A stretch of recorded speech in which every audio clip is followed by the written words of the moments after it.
You are looking at Julian's pronunciation guide, where we look at how to pronounce better some of the most mispronounced words in the world, like this other curious word. But how do you say what you're looking for today? Let's learn once and for all how to pronounce these names correctly. If you want to learn more confusing pronunciations, yes, there are many videos. I've got more for you. Stay tuned.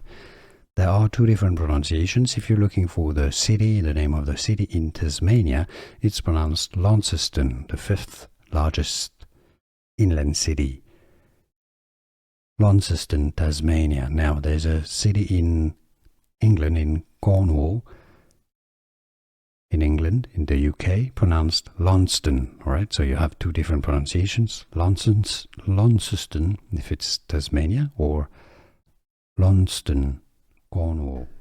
Here are more videos on how to pronounce more confusing words and names too many mispronounced. Like this video if you found it useful. I appreciate your support. I'll see you soon and thanks for watching.